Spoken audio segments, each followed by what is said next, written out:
August of 1887, Coldwater, Wyoming Territory.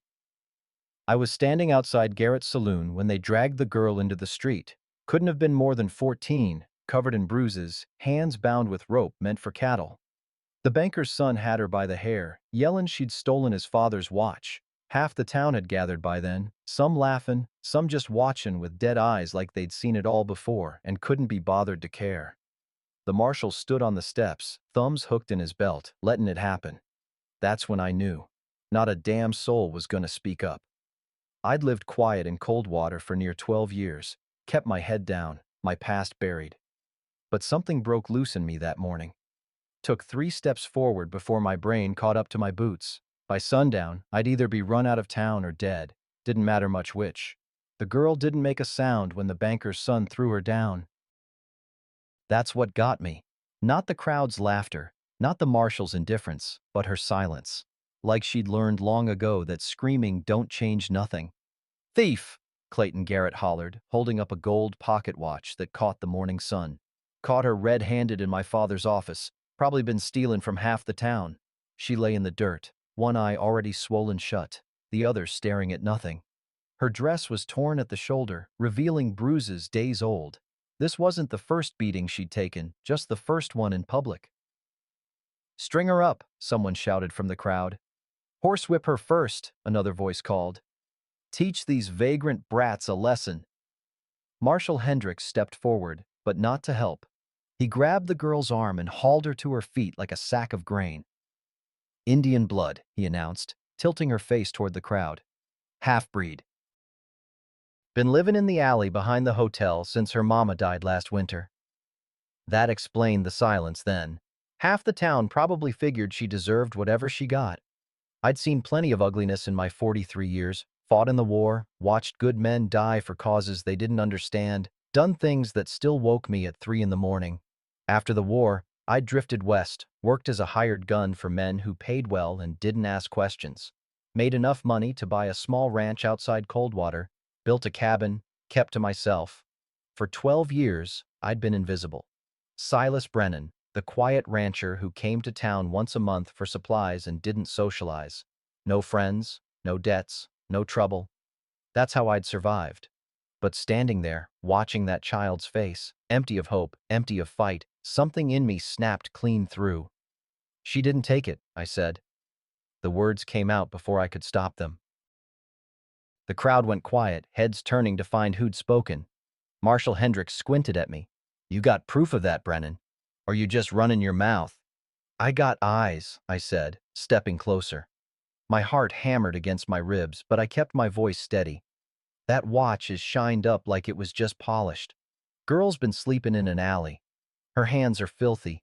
If she'd stolen it, there'd be dirt on that gold." Clayton's face flushed red. "My father's watch was in his desk drawer.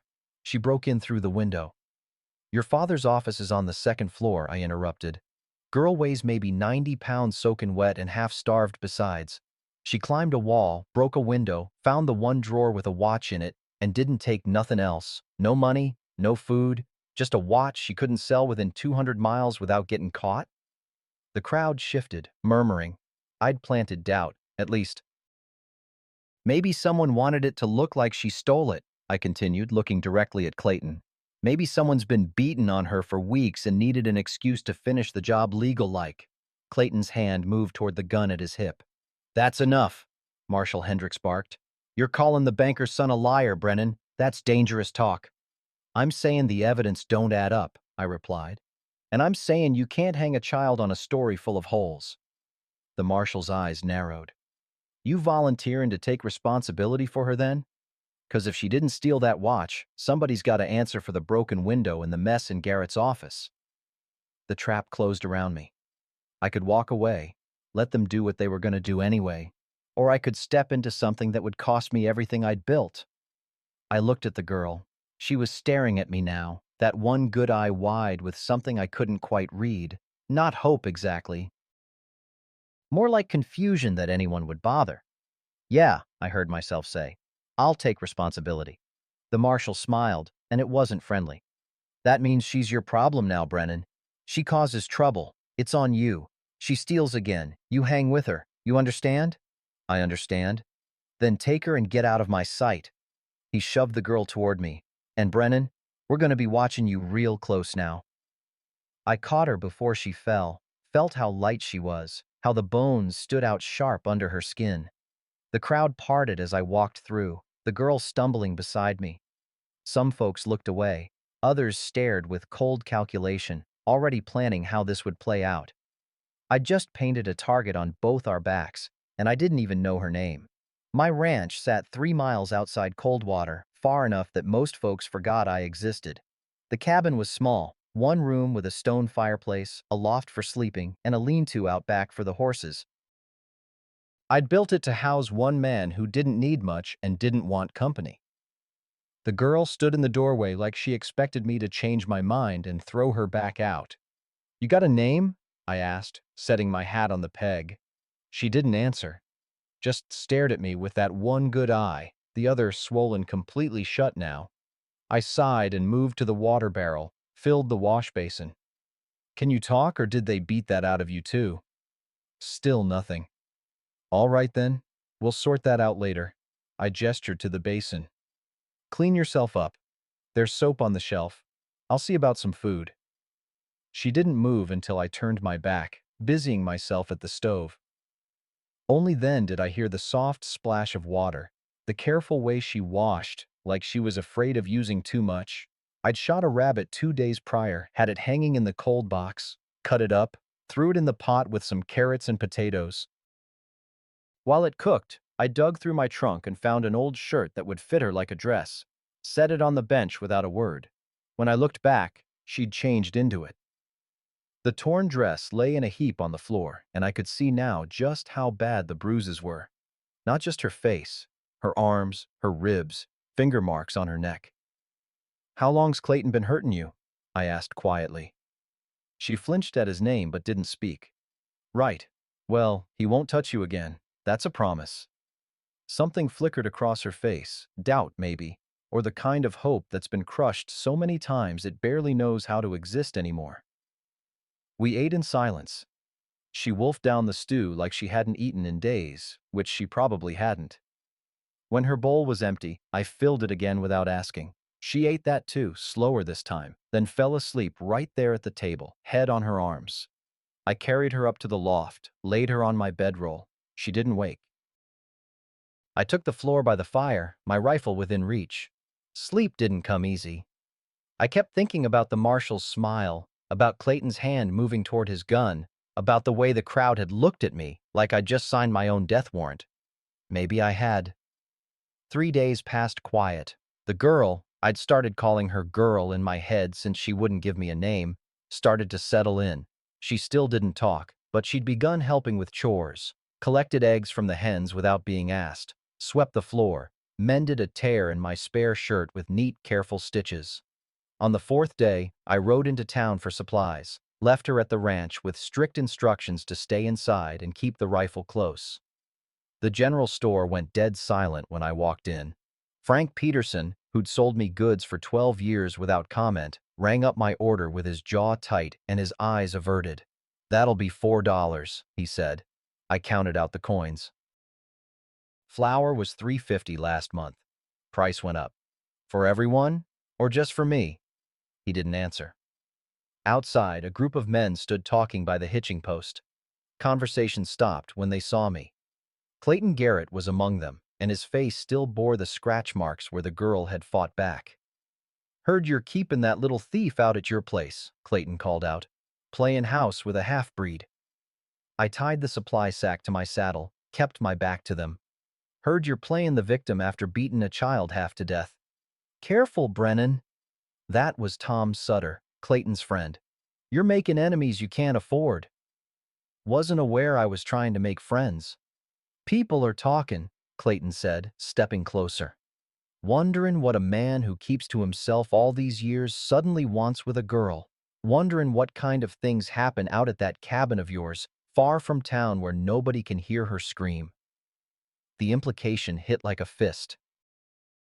I turned slowly, hand resting on my belt near my knife. "Say that again." Clayton smiled. "Just repeating what folks are saying." Can't control gossip, can you? But I can control this. I close the distance between us. You spread that talk, I'll come looking for you. And when I find you, we'll settle this proper. That a threat? It's a promise. I swung into the saddle and turned the horse toward home. Behind me, Clayton's voice carried clear across the street. Enjoy your time with her, Brennan. Won't be long now before the marshal comes asking questions. And when he does, we'll all find out what you've really been doing out there. The marshal came 5 days later with 3 men behind him. I was splitting wood when I heard the horses. The girl, still hadn't told me her name, was hanging laundry on the line I'd strung between 2 posts. She froze when she saw them, wet sheet clutched in both hands. Inside, I said quietly. Now. She dropped the sheet and ran. Marshal Hendricks dismounted slow, making a show of it. The men with him spread out, Tom Sutter, Clayton's friend, and 2 others I recognized from the crowd that day, all armed. Silas Brennan, Hendricks called out. Need to have a word. I set down the axe but stayed within reach of it. So talk. Had some complaints about you. Folks concerned about that girl you're keeping. Questions about what exactly goes on out here. She eats? She sleeps? She does chores? That answer your questions? Not quite. He stepped closer, hand resting casual on his gun belt. See, Clayton Garrett's father is a respected man in Coldwater. His son says you threatened him. Says you've been spreading lies about him beating that girl. Wasn't lies. Her face told the story. Half-breed girl with no family, no history. Hendricks shook his head. Could have gotten those bruises anywhere. Could be you put 'em there yourself. The accusation hung in the air like smoke. You calling me a man who beats children, Marshal? I'm saying we only got your word about what happened. And your word don't carry much weight when nobody knows a damn thing about you. His eyes narrowed. Been 12 years you lived here, Brennan. 12 years keeping to yourself, never getting close to nobody. Makes a man wonder what you're hiding. My jaw tightened. I keep to myself because I prefer it that way. Or because you got a past you don't want examined. He pulled a folded paper from his vest. See, I sent some telegrams, asked around. Turns out there was a Silas Brennan who rode with Quantrill's raiders during the war, burned towns, killed civilians.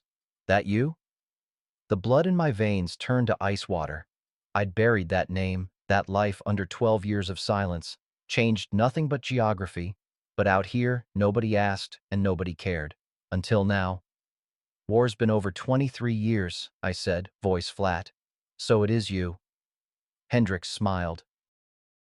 Confederate guerrilla, war criminal, some would say. Been living quiet all this time, hoping nobody'd notice. He raised his voice so the other men could hear. And now you got a defenseless girl under your roof. Makes folks real uncomfortable knowing what you done in the war. Tom Sutter spat in the dirt.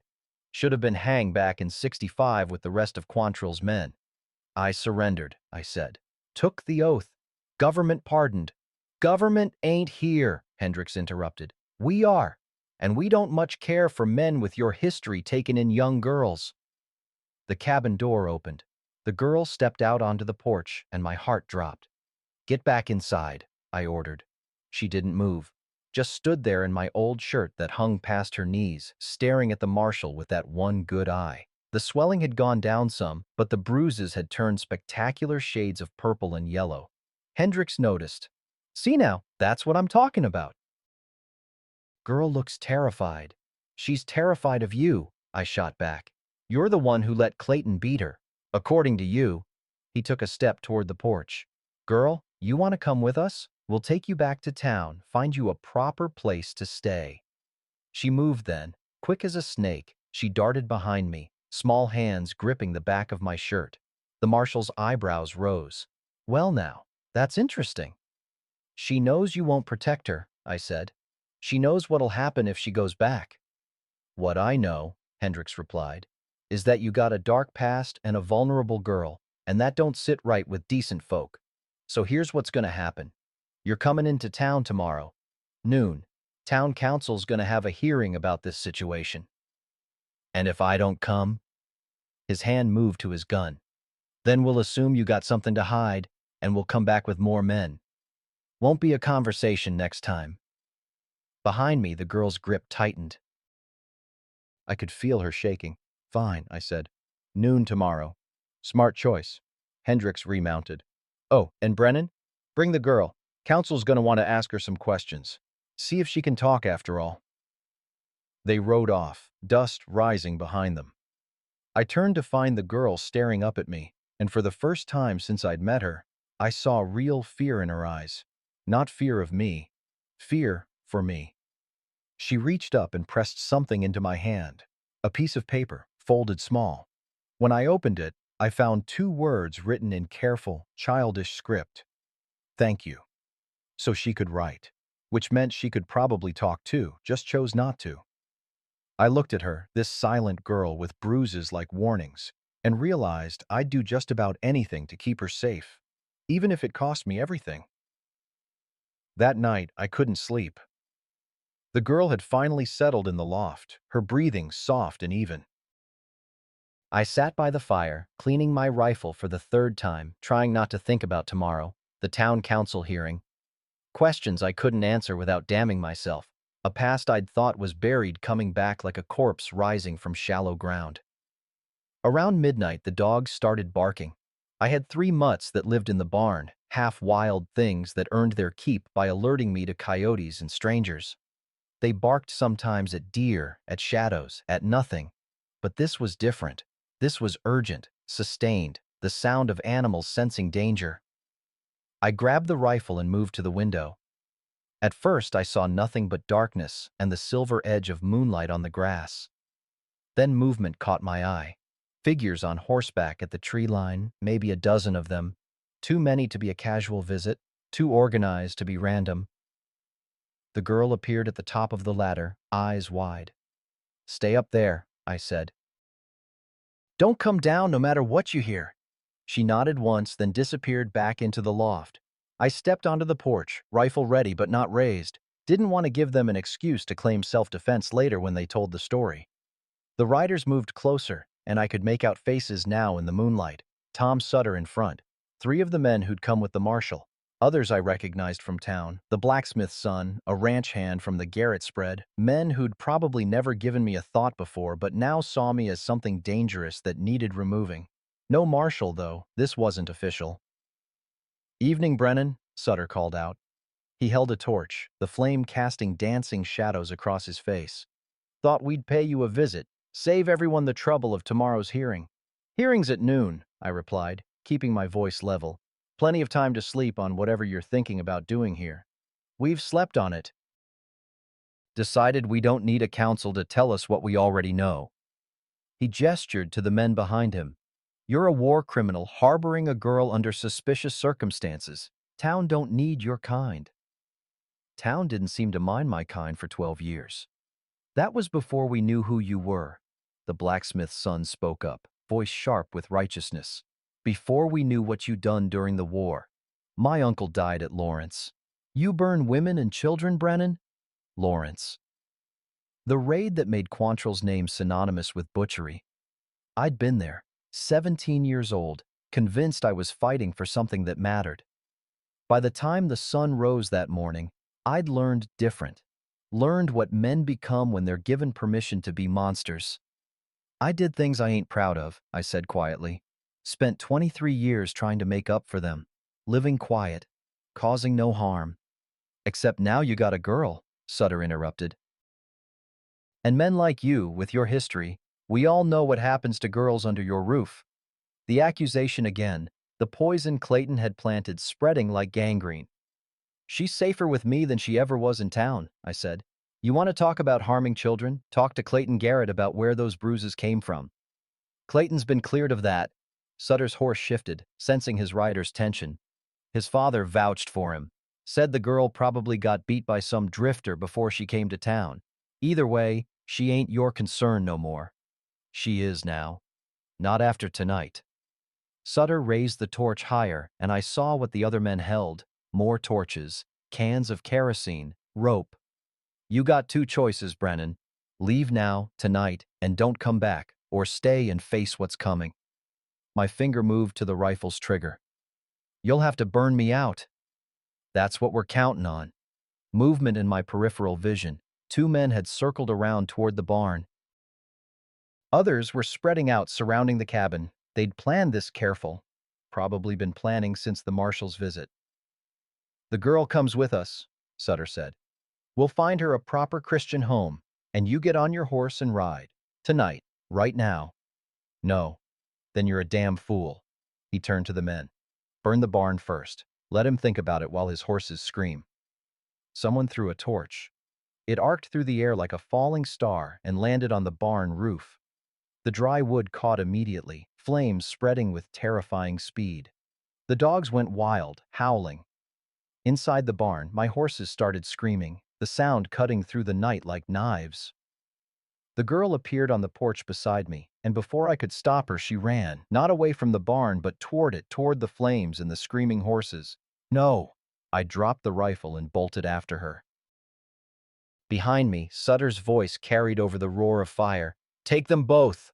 I caught her halfway to the barn, wrapped my arms around her waist and pulled her back. She fought me, silent still but fierce, kicking and clawing to get free.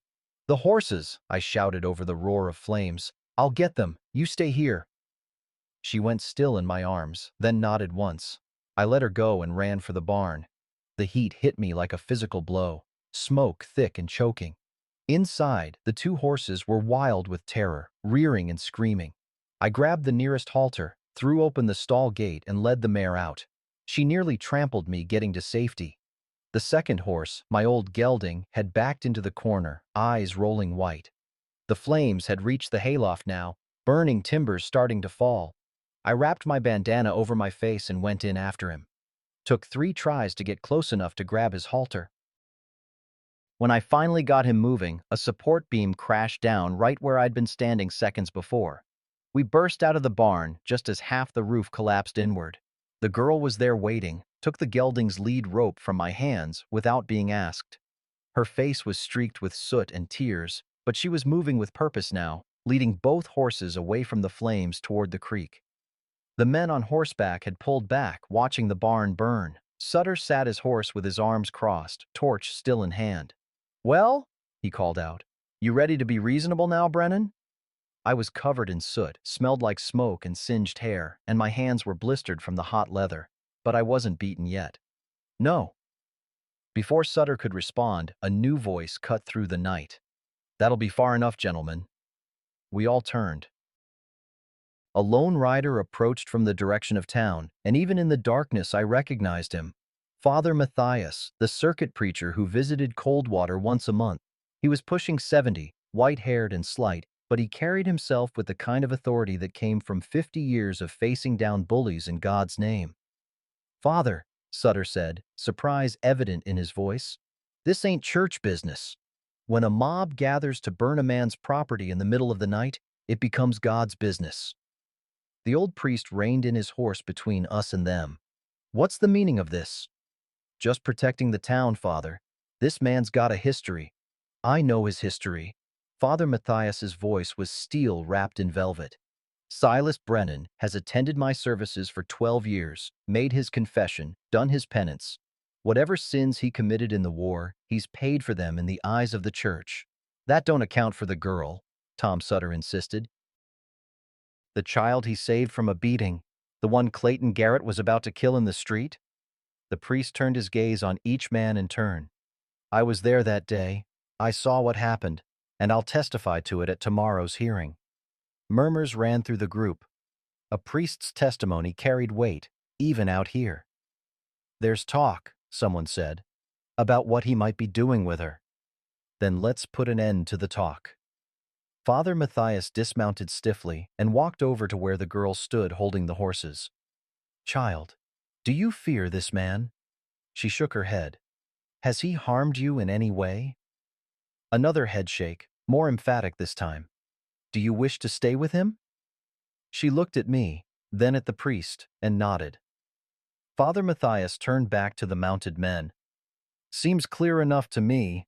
Under territorial law, Mr. Brennan has the right to file for guardianship. I'll witness the papers myself and submit them to the territorial court in Cheyenne." He raised his voice. And anyone who interferes with a legal guardianship will answer to both the law and the church. Are we understood? The men shifted uncomfortably. A priest's curse wasn't something to take lightly, even for those who didn't attend services regular. This ain't over, Sutter said finally. Council hearings still tomorrow. We'll let the town decide. As is proper, Father Matthias agreed. But no more midnight visits, no more fires. We do this legal and in daylight, or we don't do it at all. Sutter spat in the dirt, then wheeled his horse around. The others followed, torches guttering out as they rode back toward town. Father Matthias waited until they were gone, then turned to me. His face was grim. That bought you some time, son. But I need you to understand. Clayton Garrett's father owns half this county. He's been to see Judge Cartwright in Cheyenne. They're bringing in a federal marshal. My stomach dropped. When? 3 days. Maybe 4. He glanced at the still-burning barn. They're not just trying to run you out anymore, Silas. They're building a case, claiming you kidnapped that girl, that you're holding her against her will. He paused. They want to hang you. The town council met in the back room of Garrett's saloon. 5 men who controlled Coldwater's fate like they were dealing cards. I knew 3 of them. Marshall Hendricks, Samuel Garrett the banker, and Frank Peterson from the general store. The other 2 were ranchers from outside town, brought in to make it look fair. The girl sat beside me on a hard wooden bench, her hand gripping mine so tight I could feel her pulse racing. Father Matthias stood behind us, his presence the only thing keeping this from turning into a lynching disguised as justice. Samuel Garrett called the meeting to order. He was a heavy man with jowls that shook when he talked, dressed in an expensive suit that looked ridiculous in a frontier saloon. His son Clayton sat in the corner, smirking. We're here to determine the fate of the half-breed girl currently in Mr. Brennan's custody, Garrett announced, and to address concerns about Mr. Brennan's fitness as a guardian, given his history. Let's be plain about what this is, I said. Your son beat that girl near to death, and you're trying to cover it up by making me the villain. My son has been cleared of any wrongdoing, Garrett replied smoothly. But your past speaks for itself, Mr. Brennan. Quantrill's Raiders, Lawrence, Kansas. How many innocent people died that day? The room went quiet. Every man there knew the stories. 280 civilians murdered, the town burned to ash. It was the kind of atrocity that made your name poison forever. I was 17, I said, voice flat. Following orders I didn't understand. I've spent 23 years trying to atone. Atonement doesn't change what you are, Marshall Hendricks said. A killer. And now, you've got a vulnerable child under your roof. A child your town was ready to hang, Father Matthias interjected. Silas saved her life. That counts for something. Or, Clayton spoke up from the corner. He saw an opportunity. Young girl, no family, nobody to protect her. Convenient for a man living alone all these years. The implication hung in the air like rotted meat. The girl's grip on my hand tightened painfully. I could feel her trembling. That's enough, a new voice said from the doorway. Everyone turned. A woman stood there, maybe 40, with gray streaking her dark hair and eyes that had seen hard weather. She wore men's clothes and carried herself like someone used to being obeyed. Catherine Whitmore, Marshall Hendricks said, surprise evident. This is a closed hearing. Not anymore. She walked in without invitation and stood beside our bench. I run the trading post up at Crow Creek. Been dealing with the Arapaho and Cheyenne for 15 years. And I know this girl. My head snapped toward her. The girl had gone completely still. Her name is Sarah, Catherine continued. Her mother was Arapaho. Her father was a trapper named Jack Hollis. He died 3 winters ago. Her mother brought her to Coldwater last year hoping to find work, but nobody would hire a squaw. The mother died of fever last winter, and this child's been surviving on scraps and charity ever since. How do you know all this? Garrett demanded. Because Sarah's mother was my friend. We traded together for years. Before she died, she asked me to look after her daughter. Catherine's voice hardened. I was away with a supply train when it happened. Took me 4 months to track Sarah down. Imagine my surprise when I find out Clayton Garrett's been using her as a punching bag. Clayton lurched to his feet. That's a goddamn lie. Sit down, boy, one of the ranchers snapped. Let the woman speak. Catherine pulled a folded paper from her vest. Sarah's mother wrote me a letter before she died, left me guardianship of her daughter, legal and witnessed. I've come to claim what's mine. Then take her, Garrett said quickly. Too quickly. Matters settled. Not quite. Catherine looked at the girl, Sarah, who was staring at her with wide eyes. Sarah gets to choose. She can come with me to Crow Creek, live at the trading post, learn the business. Or, she glanced at me, she can stay with Mr. Brennan and I'll sign over guardianship to him. Her choice. The room erupted in protests. Garrett's voice rose above the others. She's a child. She can't make that decision. She's old enough to know who she trusts, Catherine replied. Sarah? Every eye in the room turned to the girl. She'd been silent for weeks, hadn't spoken a word since I'd found her. Now she looked at me, then at Catherine, then back at me. Her lips moved. The first words I'd heard her speak. I stay with Silas. Her voice was hoarse from disuse, barely more than a whisper, but in that quiet room it rang like a bell. Samuel Garrett's face turned purple. This is irregular. We need time to— The child has spoken, Father Matthias said firmly, and Miss Whitmore has legal standing, unless you're questioning the validity of a dying mother's wishes. The ranchers exchanged glances. One of them stood. Seems settled to me. Girl chooses Brennan. Whitmore signs the papers. We're done here. This isn't over, Clayton said, his voice tight with rage. Federal marshal's coming. We'll see what he has to say about this. But I barely heard him. Sarah had spoken. She'd chosen me. Outside, Catherine walked with us to where I'd tied my horse. She handed me the guardianship papers, already signed. Thank you, I said. I don't know how to— Don't thank me yet. Her expression was grave. That federal marshal Clayton mentioned. He's real. Name's Davis. He's in Cheyenne right now, and he's bringing a warrant. She lowered her voice. Warrant says you kidnapped Sarah. Says there's witnesses who'll testify you took her by force. That's a lie. Doesn't matter if it's true. Matters if they can make it stick.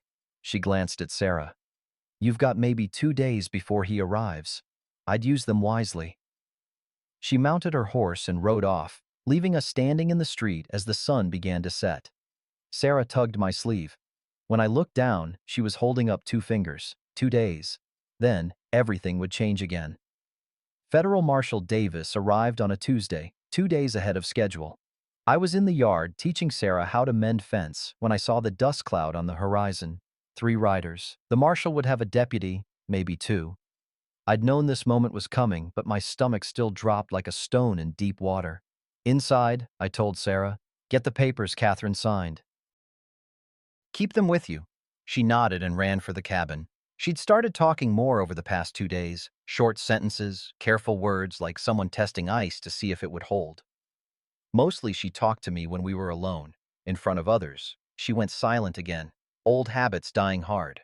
The riders came slow, deliberate. Marshal Davis dismounted first, a tall man with a gray beard and eyes that had seen too much to be surprised by anything.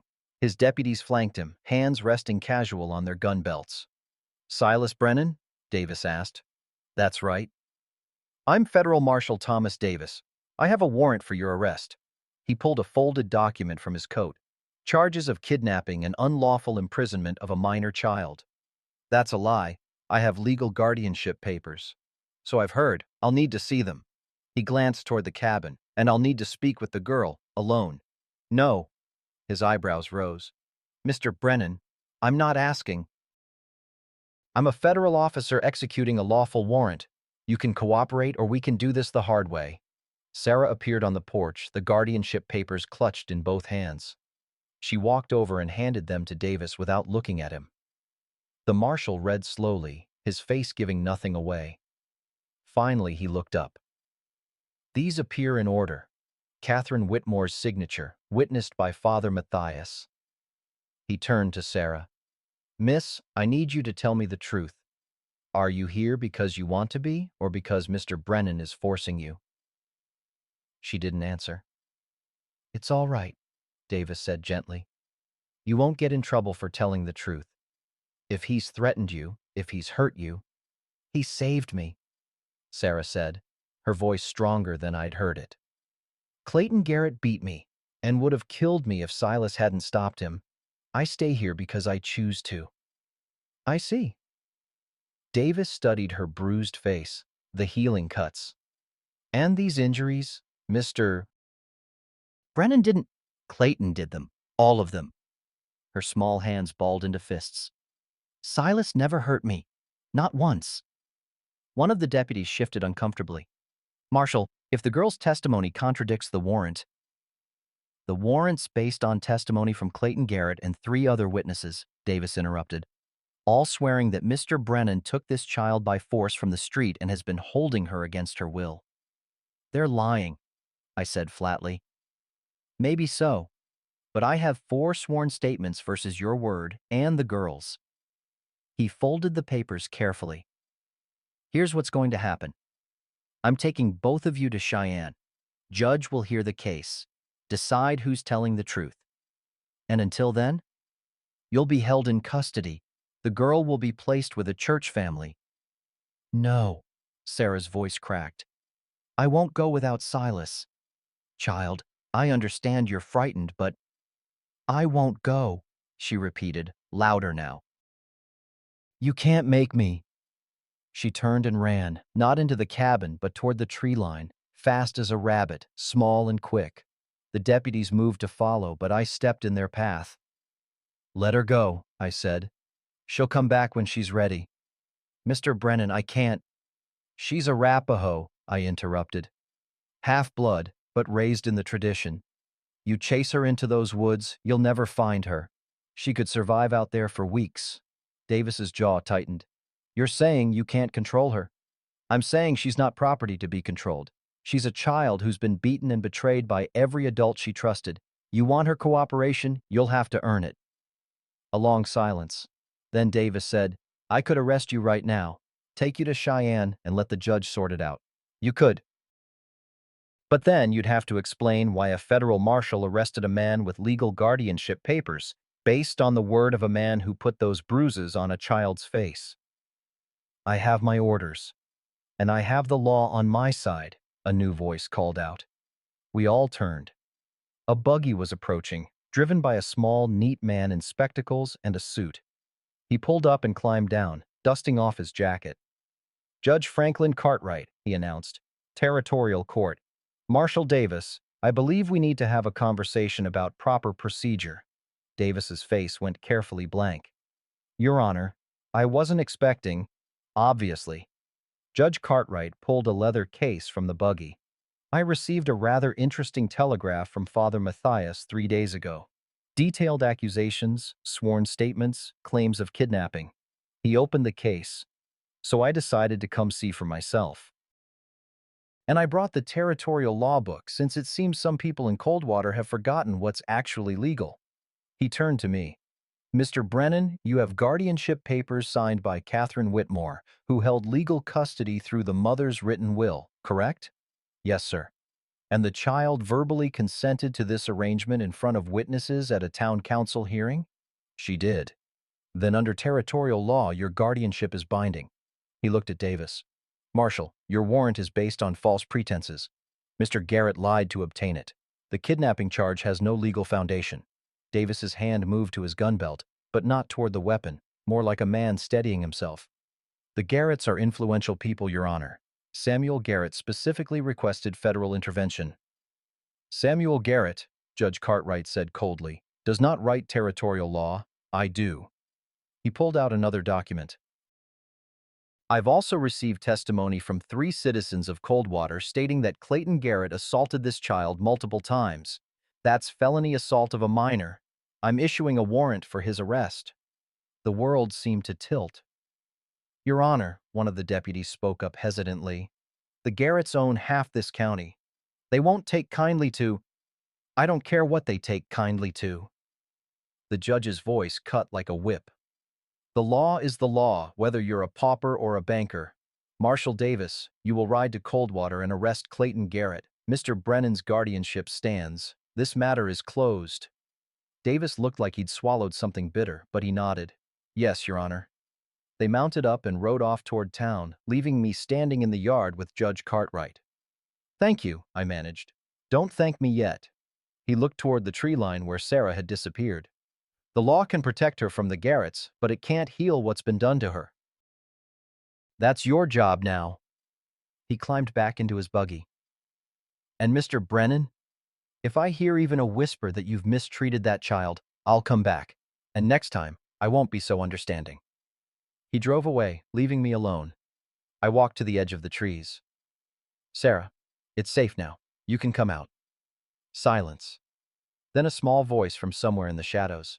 Promise? I promise. She emerged slowly, leaves in her hair, eyes red from crying. When she reached me, she didn't say anything, just took my hand and held it tight. We walked back to the cabin together as the sun began to set, and for the first time in weeks, I let myself believe we might actually be safe. 3 days after Judge Cartwright left, Clayton Garrett was found dead. They discovered him in the alley behind his father's saloon, throat cut, pockets empty. Marshal Hendricks ruled it a robbery gone wrong, some drifter passing through, wrong place, wrong time. The town buried him quick and quiet, like they were ashamed of the relief they felt. I didn't go to the funeral, neither did Sarah, but 2 days after they put Clayton in the ground, Father Matthias came to see me.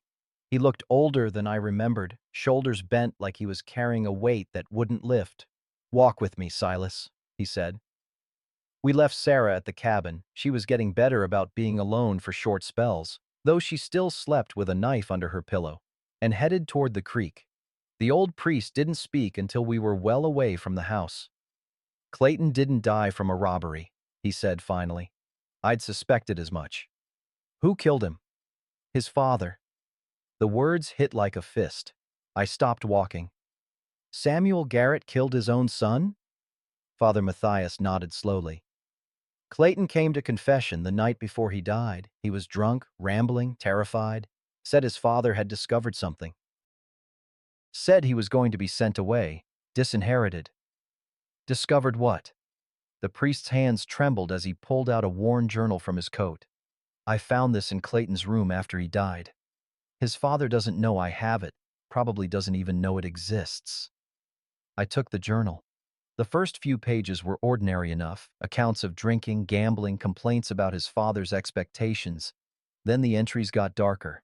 Detailed accounts of hurting animals as a child, descriptions of violence against women in other towns, places where the Garrett name couldn't protect him. And then I found Sarah's name. The things written there made my hands shake with rage. Clayton hadn't just beaten her. He'd been planning something far worse, had been working up to it for months, using her isolation and silence as cover. The journal described it in methodical detail, like he was planning a business transaction. Jesus Christ, I whispered. Samuel found it, Father Matthias said quietly. Found out what his son really was, what he'd done, what he planned to do. The shame of it, having raised a monster, having protected him, having nearly gotten an innocent man hanged to cover it up. The priest's voice broke. Samuel came to my church that night, confessed everything, said he couldn't let his son hurt anyone else, said the law would take too long, cost too much, let Clayton twist the truth like he always did. So he killed him. To protect other children. To end it.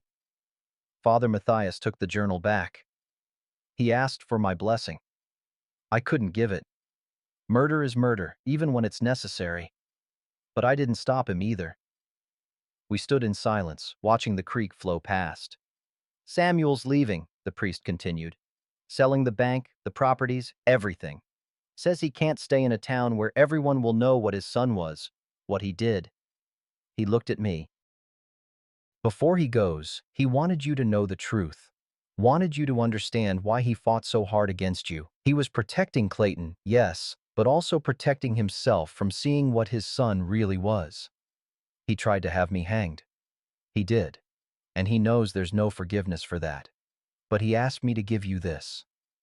Father Matthias handed me a bank draft, more money than I'd seen in my life. Payment for the barn, for the trouble, for... He trailed off. It's all he knows how to do. Try to fix things with money.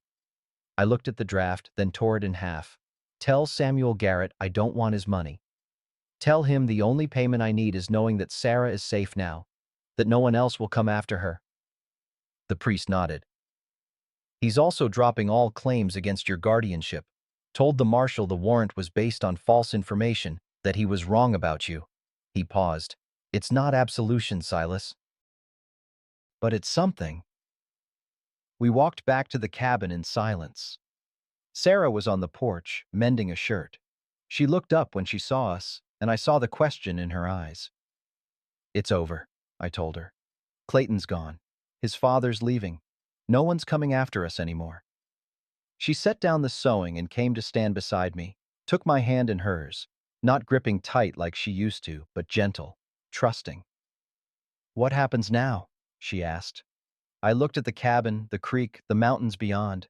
12 years I'd lived here alone, hiding from my past, convinced I didn't deserve anything more than isolation. Now, I said, now we figure out how to be a family. Father Matthias smiled for the first time since he'd arrived.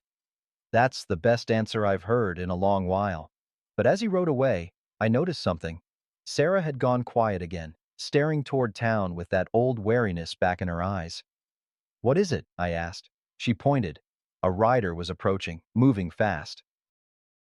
Catherine Whitmore reined in hard, her horse lathered with sweat. Silas, she said, breathing heavy. We've got trouble, real trouble. My hand moved instinctively toward my rifle. What kind? Sarah's father, Catherine said, looking at the girl. He's not dead, and he's coming to take her back. Jack Hollis rode into my yard 3 days later with the sunrise at his back. He was a big man, weather-beaten and hard, with a trapper's build and eyes that looked like they'd seen too much wilderness and not enough humanity.